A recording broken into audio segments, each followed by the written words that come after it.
Coming up on today's episode of Airborne Unlimited, SureFly manned multi-copter scheduled to fly at AirVenture.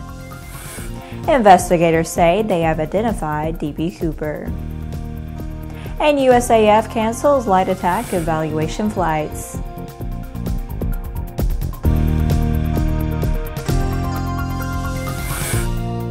Hello, I'm Laura Hudson. It's July 6th, and this is Airborne Unlimited. Workhorse Group's SureFly Multi-Copter is scheduled to fly on Tuesday, July 24th during the Innovations Day session at the EAA AirVenture fly-in in Oshkosh, Wisconsin. The manned flight will take place with an all-electric SureFly test vehicle from 3:03 to 3:08 p.m. Central Time during the event's daily air show. We are thrilled to fly this year at EAA AirVenture after introducing SureFly for the first time at last year's event, said Steve Burns, CEO of Workhorse Group. As we work with the FAA through the type certification process, we appreciate the opportunity to publicly demonstrate our exciting progress at the world's greatest air celebration. The SureFly is a two-place hybrid electric eVTOL multi-copter aircraft developed by Workhorse in Loveland, Ohio. It is designed to carry about 400 pounds of payload approximately 70 miles, at a speed of about 70 miles per hour day or night. The aircraft utilizes a fly-by-wire flight control system designed to maintain the flight envelope of the aircraft. With 8 independent motors, each driving its own rotor system, the aircraft has the system redundancy required to land safely should a motor fail. A parachute deploys as a final backup should the aircraft encounter an unsafe situation. After the break, Airbus's majority stake in C-Series partnership with Bombardier now in effect. The dream is real, a truly affordable personal jet aircraft. The Subsonics Personal Jet Kit is priced at only $42,000. Kit plus engine is still under $100K. Add instruments, upholstery, and paint and you're flying. It's time to put your money where your bucket list is. Learn more at sonicsaircraft.com.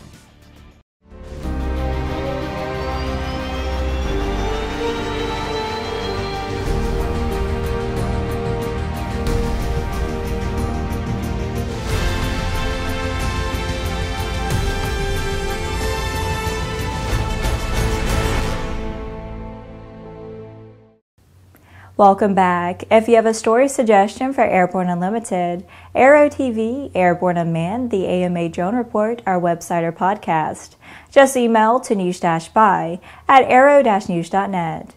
With so much news coming out of the aviation industry, we're summarizing some other interesting stories in a brief segment we call Around the Patch.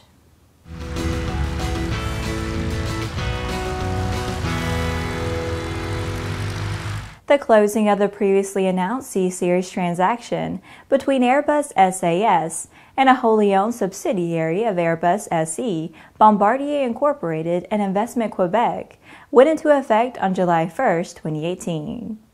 Airbus now owns 50.01% majority stake in C-Series Aircraft Limited Partnership, while Bombardier and Investment Quebec own approximately 34% and 16% respectively.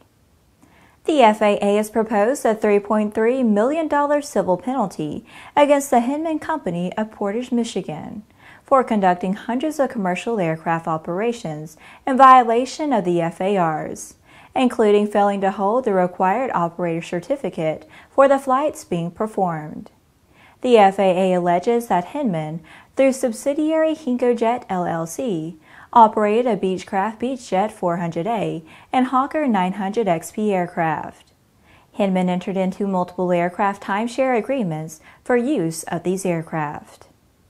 A student pilot who was one of 6 people fatally injured in an accident April 9th in Scottsdale, Arizona, had cocaine in his system at the time of the accident.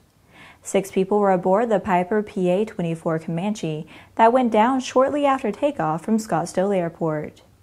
James Pedroza, 28, was a student pilot and in the left front seat of the airplane, according to the NTSB's preliminary report. Eric Valent, 26, a certified air transport pilot, was in the right seat. The first BelugaXL has rolled out of the paint shop, unveiling a special livery making it look like a beluga whale. The livery was one of 6 choices submitted to Airbus employees through a poll where 20,000 people participated. With 40% of votes in favor, the smiley livery won. The BelugaXL will now undertake ground tests before first flight planned in summer 2018. Well, that's it for today's Chip Around the Patch. Now let's move on to the rest of the news. A message sent to the Portland Oregonian Newspaper in 1972 contained a coded message that cold case investigators say has led to the identification of D.B. Cooper. The investigators say that the man who famously hijacked a Northwest Orient Boeing 727 in 1971, demanding $200,000, was Vietnam veteran Robert Rackstraw. He has long been a suspect in the skyjacking. In the letter, Rackstraw says, "This letter is to let you know I am not dead, but really alive and just back from the Bahamas. So your silly troopers up there can stop looking for me. That is just how dumb this government is. I like your articles about me, but you can stop them now. D.B. Cooper is not real. I went out of the system and saw a way through the good old lunk," he writes. Now it's Uncle's turn to weep and pay one of its own some cash for a change. And please tell the lackey cops D.B. Cooper is not my real name. Television producer Tom Colbert, who assembled a team of 40 private investigators, said that he had to sue the FBI to get a copy of the letter and other files related to the case. After these messages, USAF cancels light attack evaluation flights. There's a difference between charting a steady course and pushing for the ceiling. And for nearly a century, Hartzell Propeller has been defining that difference. It's in our passion for engineering and research and our dedication to testing the limits of performance. We are built on honor. We are Hartzell Propeller. Concorde's recombinant gas RG series sealed battery technology produces a high-performance battery with the advantages of being pre-tested and fully charged at the factory. Find out more about Concorde's entire line of batteries at www.concordebattery.com. Concorde, the heart of your aircraft. Hello, fellow pilots. I'm John Kay. And I'm Martha King.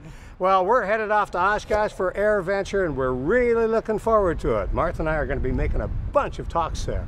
And we hope you'll come by and say hi to us. We'd love to meet you. And by the way, stay tuned right here to Prop Wash. We're going to be making some exciting announcements direct from AirVenture. Welcome back. A senior U.S. Air Force official says it has suspended indefinitely the flying portion of its light attack evaluation program, following an accident which resulted in the fatal injury of a pilot. But Lieutenant General Arnold Bunch, the Air Force's top uniform acquisition official, insisted that the experiment will continue without further flying. And in the event that the Pentagon decides to move forward with a light attack program, the Air Force will be ready to put out an RFP by the end of the year. Right now, we're still progressing down that path. I've not pulled back on the throttle on any way, shape, or form in that area right now, Bunch said. The accident last month that fatally injured Naval Aviator Lieutenant Christopher Carey Short is under investigation. But Air Force officials say the accident will not have a major impact on the deliberations about whether to procure an aircraft for light attack missions.